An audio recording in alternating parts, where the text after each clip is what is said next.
Hello, you wonderful people, and welcome to another episode of Crime Centric. This being a show where I talk about TV shows that are crime dramas. For today's episode, I'm going to talk about Mayor of Kingstown, Season 4, Episode 6. A great episode. A lot of really interesting things went down in this episode, so let's break it down. The series continues to be the epitome of when it rains, it pours. There's a lot of nauseating aspects of this episode. The Kyle thing, I was like nervous. Let's not.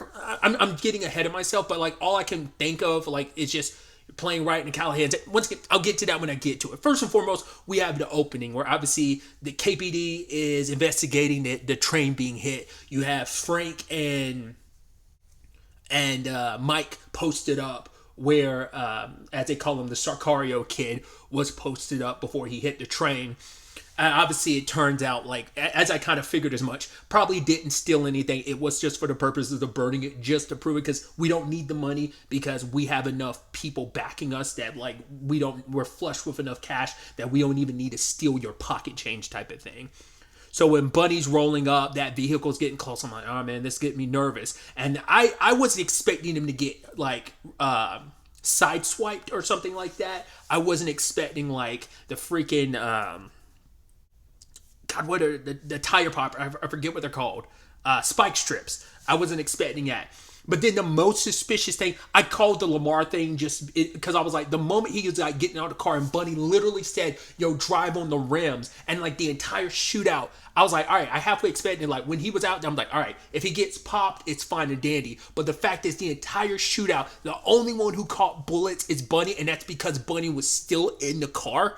Made me go, nah, I don't trust. And he's like, oh, damn. I'm like, nah, dude, you're suspicious as hell. I freaking knew it because I'm like, why would, because the thing would be like, why would you even get out to check? I'm like, oh my God, the tires, pal. You do exactly what Bunny says. Screw it. Even if it's on the rim. That I'm like, I knew something was suspicious. I just knew it in that moment that he just happened to be one that's okay. So Moses is talking about everything, about the get back and the revenge, especially with Deverin or Bunny is involved. And he's acting all like, oh my God, this, this and that. But there's a lot of, oh God, I'm going to be jumping around a lot. I'm sorry.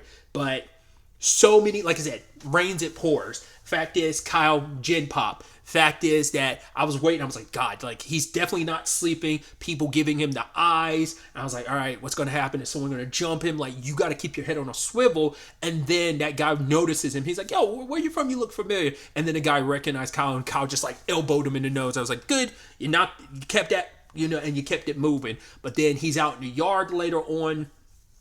Well, no, first it was him at lunch or, getting food. And that one guy took note of him. He's like, yo, he's like telling the other guy behind him, step back. I was like, oh, fucking Aryans. It's got to be Callahan's people. I'm like, that's not good. And this plays into it. It's good old Callahan massaging it. Because we know that Hobbs is putting the battery in Callahan's back to be the one look out for Kyle, but like we see what Callahan gets out of it, because if he can get Mike's brother and turn him, it's like where he failed with Mike. It's like, cool, I can make up for it with Kyle, but also I can use you as a means to get to your brother. So it's a double win of like, well, I get to like claim you and kind of make you my own while also fucking with your brother at the same time. But like, what does Hobbs get? Like, I guess Hobbs is like, right, Kyle is my piece on the chessboard. Callahan, you can do whatever you want to him. Like, as long as you follow these guidelines, after that, he is yours to do what you want with, as long as I'm getting what I want to in the end. Obviously, it's all about negotiations and stuff. So I'm just so curious, like, Callahan keeping Kyle alive, or rather keeping an eye on Kyle, is that what Hobbs is getting out of Callahan? Because she just told him to like keep doing what he's doing, to keep their boy in line and stuff like that, or keep him on a hook essentially. But yo, Kyle is going through it, dude. Because he's recognizing, like, well, the Aryans are kind of backing me. And Mike specifically told him to watch out for Callahan, knowing who Callahan is. But also, this is the guy, like, you don't get nothing for free. It's like he's trying to draw you in. So Kyle's trying not to think about that. But he gets put in the yard. He tries to tell a cop, but a cop was like, yo, fuck off. So it's like, yeah, words trickle down from the high up Hobbs that, like, yo, this is, because I don't know if he brought up, I don't know if Kyle knows about Hobbs. He definitely knows about Callahan, but I don't know if he knew about Hobbs necessarily. I don't remember. I think Mike spoke about that the last time they. Yeah, it was last episode. I don't think that came up in conversation. Maybe it did. I'm just not remembering. So I think he didn't know. Like, I mean, he had an idea when the cop was like, "Yo, fuck off." The guard was like, "Fuck off." It's like, oh, okay. So the fix is in, and I'm kind of left out because he's like, "Yo, if I feel that my life is in danger, you are legally obligated as an officer." But the guy was like, "Nah." So Kyle manages to call Mike. And because Mike had got a call from Cindy, who went looking, went to Torres. Torres was like, "Oh, who's this inmate that's going missing? Oh, I'll investigate." You're like, all right, the BS. And she knew immediately to call Mike. She doesn't know that Torres is just as corrupt as Hobbs. So it's like, and he's telling her like, "Yo, just go back to your job, act like everything's okay." Once again, the last thing Mike wants to do is get anyone else involved in this, especially considering your one inside guy, that being Carney, got popped. So it's like, I don't want to take that chance. Once again, Cindy, single mom, 3 kids. You just know it's going to end horrendously. I hope not, but it will. You'll also have Kevin. Torres found out about, because I'm assuming Kevin was in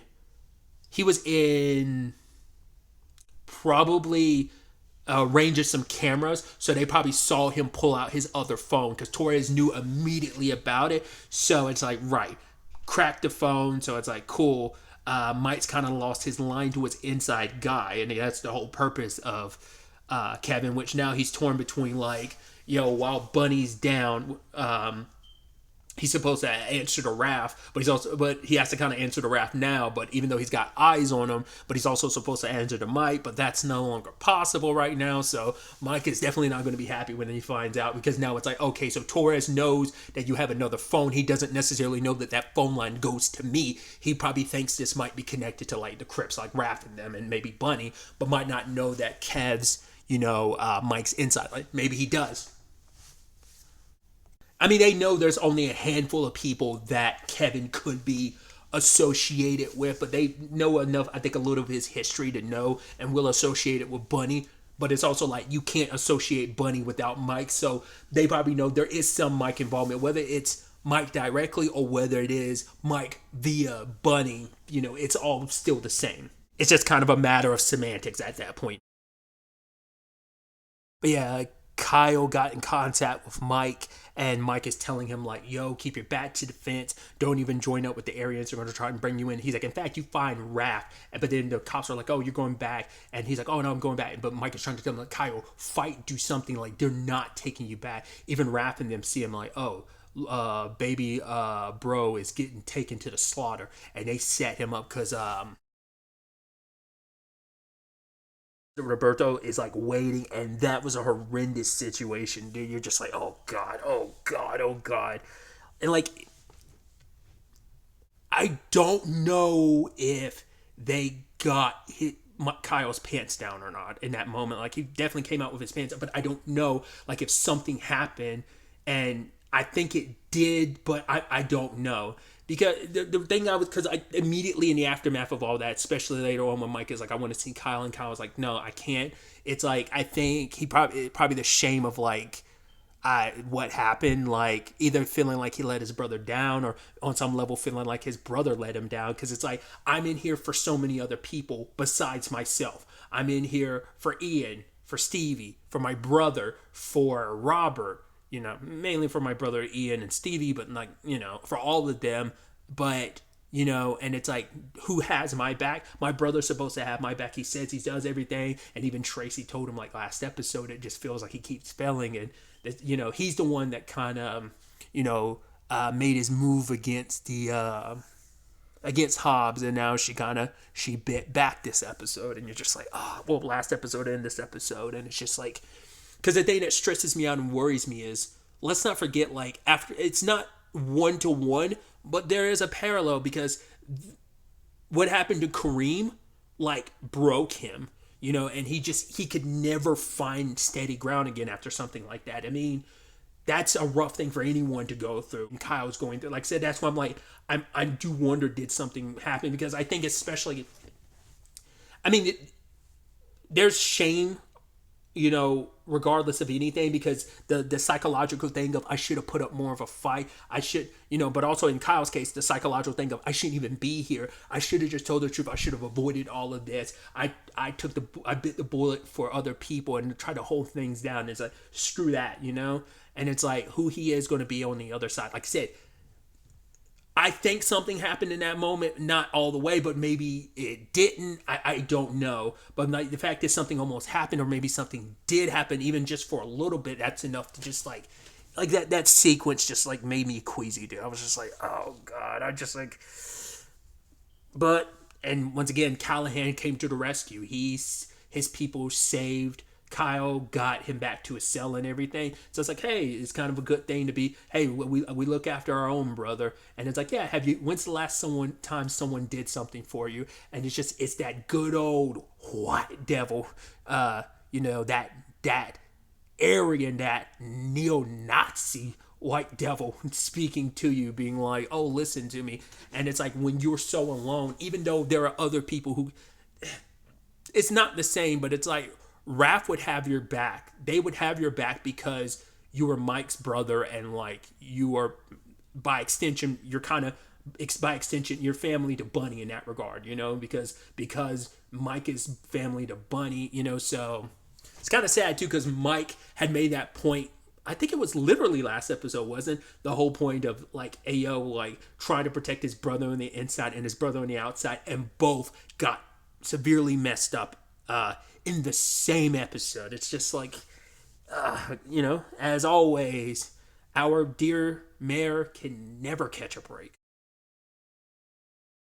You also have, when it comes to Bunny's protection, I think it was, obviously it's smart in the long run when Mike was like, no, we'll have KBD posted out front, because Moses was like, no, I'll have people out front. But it's like, I think for him, it's like, you're going to draw more attention that way. But I think Mike having a point of, well, having KBD out front is important, because it means I want them to recognize who they're shooting at. It's like, right, shooting at people, you don't fully know like who they could be, versus these are people, it's the police. This is a gang who wears their uniform and it's pretty perfectly clear who they are, type of thing. So,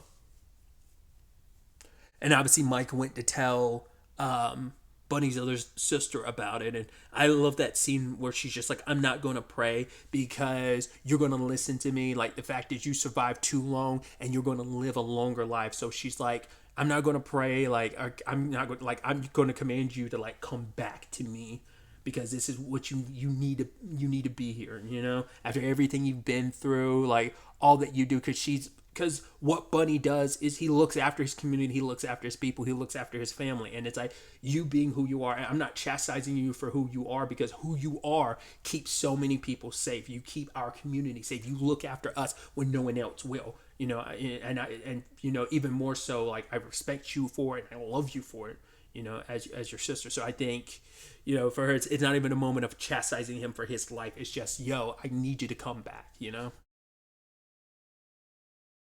Another thread to this episode, obviously we get, we're weaving in and out of it a little bit, is Evelyn finding out that her witness disappeared. And, they ended up getting some camera footage, and it just shows like, oh yeah, like this was from 12 hours ago. She's like, they probably changed the plate. So it's like, yeah, your entire case went kablooey and you only know two people. It's like, cool.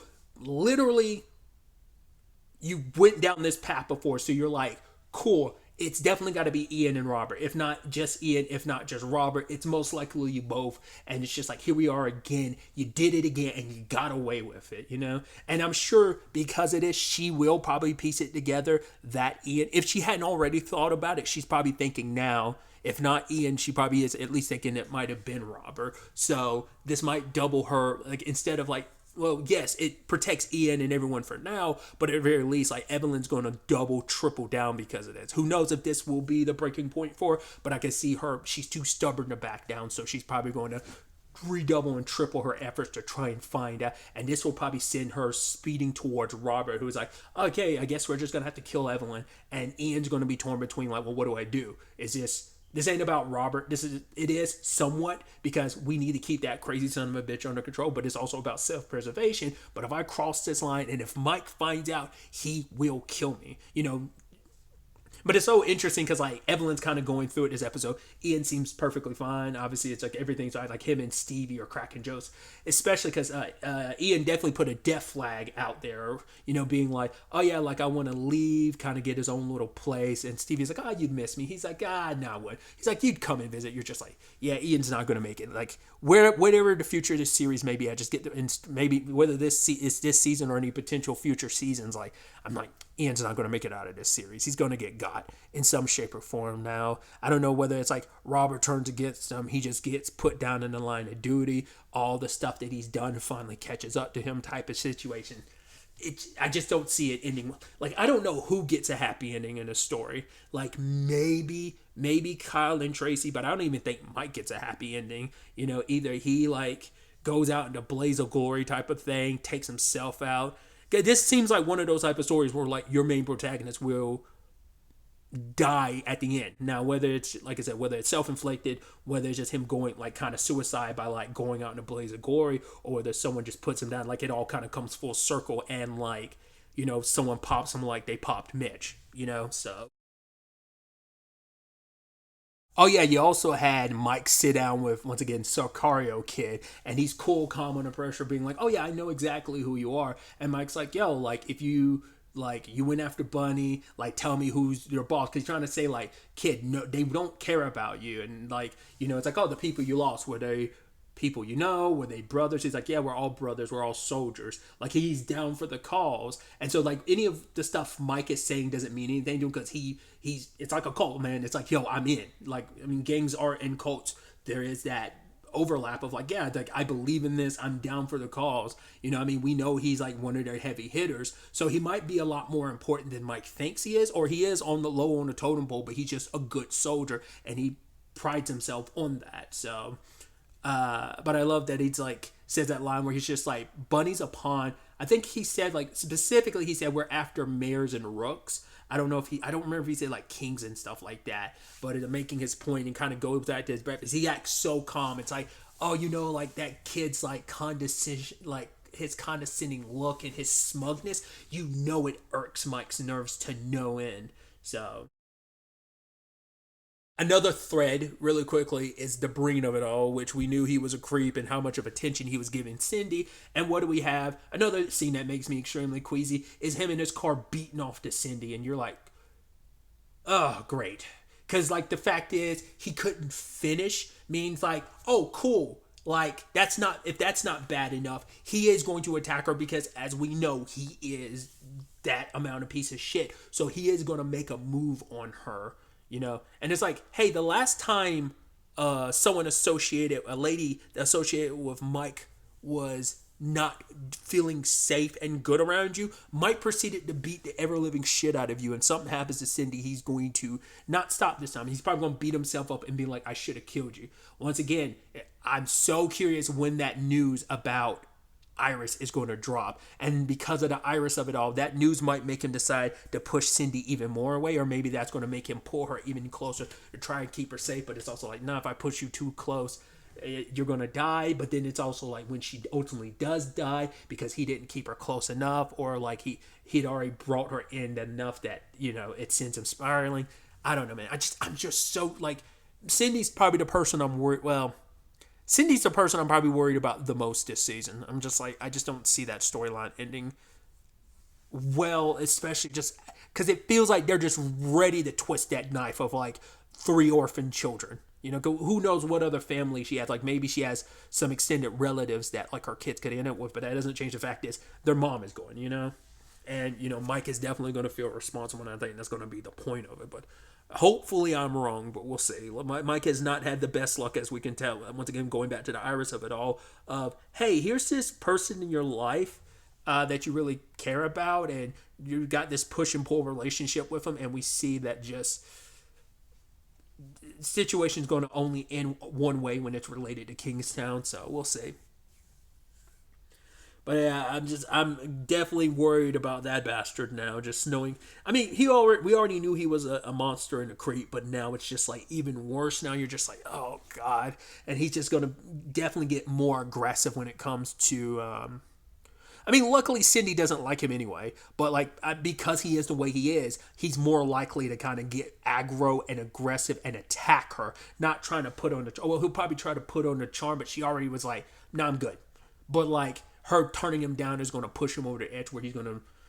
I don't want that to happen. I'm just scared that that is exactly what's going to happen.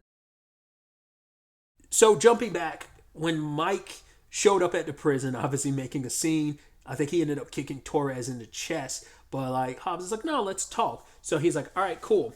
What do you want? And she's like, I want you to arrest Frank Moses, because he's like, Mike's like, I laid it out on the table. I know how you're getting your drugs in and out. I know that you're working with like Roberto and like the cartel and stuff. I know like you don't. I know where this all is. So what do you want? And she's like, I want Frank Moses. And it's like, okay. It's like he's insulated. She's like, well, that sounds like a you problem. So it's so interesting because I'd made this point last episode that Evelyn was like, you need to give me something that will get me to like let go of the whole Ian, and you need to give me someone really, really evil. And I'd said like, well, it's got to be Frank, right? Funny enough, for like Hobbs to be like, I want Frank. I'm like, oh, interesting.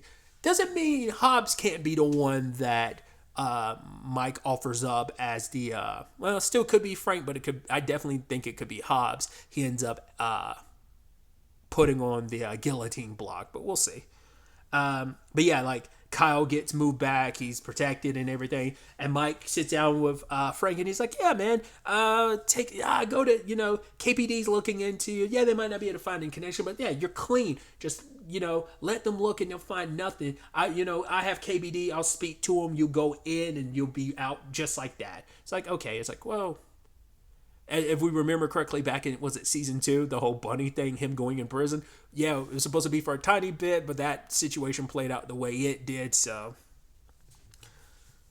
But obviously, we have a very different attachment to Bunny than we do Frank. Like, Frank is, we don't know him from, God, what's the phrase I was thinking of? The point is, I can't think of the phrase, the turn of phrase, but it's like, we don't know him at all, So, but I mean, obviously, I'm predisposed to already liking Frank a little bit because it's Lenny James. So it's kind of, there's that, it's only because of the actor who's playing him. But other than that, it's just, the character of Frank, we don't have the attachment that we do Bunny. There's even that line from Frank when Mike left and he was like, fuck, because like you're like, okay, so Mike's definitely not giving Frank any warning because it's a delicate balancing act. He wants them to hold Frank as much as possible to make it tell like, okay, so let the warden know like I am doing the best I can. Frank is who he is, and he has the connections, and he's insulated enough they won't be able to hold him, but it will at least give her the idea like, okay, so he's getting KBD to look into it, so mitigate and buy as much time as possible is what he was hoping for. The whole fuck from Frank made me go like, oh, he saw through Mike because he knows Mike's making some play. Or I don't know if he thought Mike had figured him out at that point in time, or whether he was just kind of like, man, fuck. Because he made a point like, because him and Mike had that conversation early on where Frank has been shot with the whole Bunny of it all. It's like Frank has been shot but never incarcerated. Mike has been incarcerated but never shot. Funny enough, Bunny's been both. So, and I'm sure there's like a deeper parallel to that, like the two mega figures in his life, Mike and Frank, and like how it all coalesces like that. It's just, I'm sure there's like the deeper underlining element to that, but Mike eventually decides to go talk to Lamar because like hoping they could get some intel about the guys. And the moment he goes to Lamar, he even brought up like, oh yeah, you got some shot offs? You like empty like 2 clips? He's like, yeah, man, or 2 mags, like whatever the case may be. Once again, sorry, Charlie. Moist critical. I am that idiot who doesn't know the difference between a mag and a clip. That whole sneako thing should have been the thing, but like I'm not a gun guy, so it slips my mind. Either way, excuse my diatribe there, but he goes and sees Lamar, and then Lamar is acting kind of weird, and like Mike's noticing his body language, And even made a point like, oh yeah, Frank. I think it's specifically a lot of like Moses is, we got him like he's got us like 24/7 or something like that. I'm like, I think he made that remark, and I think because Mike knows that he put KPD on the hospital, and the fact is that Lamar didn't know that, and he was thinking it was Frank. I think that was supposed to be the detail you're supposed to get there. Whatever the case may be, Mike's like, yeah, I guess we'll hear it from Bunny. It's like, wait, Bunny's awake? He's like, yeah. Oh man, that's great news. Yada yada yada, so on and so forth. I'm like, oh, okay. And I thought like, oh, did the cartel get to him? But for him to be like, no, it was Frank. I was like, I had that feeling like I was scared at any moment in time Frank would turn on Bunny, but that's what this always was. Mike said it himself, and that's what he's beating himself up. He's like, I warned him about this, but at the same time, I also threw him into the lion's den. I warned him about it, but I also kind of gave him the go-ahead to, like, get in bed with, even though he did tell him, like, yo, not to do it, he still didn't put up enough of a fight to stop Bunny from joining forces with. Because he was like, I was so busy looking at the cartel and stuff, I never even thought to even consider, like, Frank being who he is, so... And part of me was wondering, like, for a second, near the end of the episode, I'm like, not unless we find out it's not actually Frank, not unless it's LJ, because they're making a point to press that too. Like, what if we find out it's not actually Frank? Like, what if the person Hobbs is connected to in a cartel? What if that person? What if this is all LJ's plan to kind of take over the operations and stuff like that? Like, because especially like just when Frank was being taken away, the camera focusing on LJ like that, I'm like. Is this the second in command who's tired of just being the right-hand guy? It's like, I want to be king. I want to rule the board. Like, that's the inkling I'm getting. So I'm going to keep that in the back of my mind of, like, maybe Frank ain't the big bad. Like, I mean, he is. I mean, but it's also, like, Constantine ended up not being what, like, immediately got showed up and popped by Milo. So I'm like, I could definitely see him being a thing of just, at the very least, Frank seems like the Milo in this situation, but he is the Constantine and LJ's the Milo. That's how I'm reading it. Maybe I'll be completely wrong. And it's just like, no. Frank is the monster. He is the boogeyman. He is the one that is orchestrating all of this. But yeah, especially because when Ian and them took him in, he almost got popped. Obviously, it's like the cartel making a point. So Hobbs set this all up for the purpose to have someone on the inside ready to kill Moses the moment he goes in. But like I said, it feels like that could also add credence to, because the whole point was like even Bunny getting hit on that route to meet up the pin and stuff like that, like I think Mike was sending him or Frank was a byproduct of like showcasing like, yo, how do they know this route? How did they already know where the train was? It's like, sure, it could have been recon, but it's like it just seemed off. So like, I'm bouncing back and forth, but I'm like 40% Frank, but I'm like 60% LJ. Like I said, I could be completely wrong and have egg on my face, but I'm for going forward, I'm going to put I'm putting most of my eggs in the LJ basket, thinking he's orchestrated. This is a coup from the inside type of thing. So especially with that shot against Frank this episode in the police in KBD for poor Kino caught one. It was like, hey, at least you're not dead, so there's that. So, and obviously the episode ending with Mike taking a seat, letting Bunny's sister go home and rest. It's like, no, I'll stay with him. Ignores Ian's call. It's almost like that thing where he just drive, out to that cabin and he just disconnect from the world. It's almost like that, and just kind of like, but it's like, no, I'm here with you, bro. Like, I got you. It's kind of sad considering like here he is with this brother. Well, he can't be there for his other brother, but it's also that other brother kind of wants to be alone now. So it's like, it's a sad, complicated situation. So very, very interesting developments all around. I'm very excited to see what the next episode has in store for us going forward with all of this. But really, that's all I wanted to talk about. Till the next time we meet, be happy, be safe, live life to the fullest, and enjoy it. Good day and goodbye.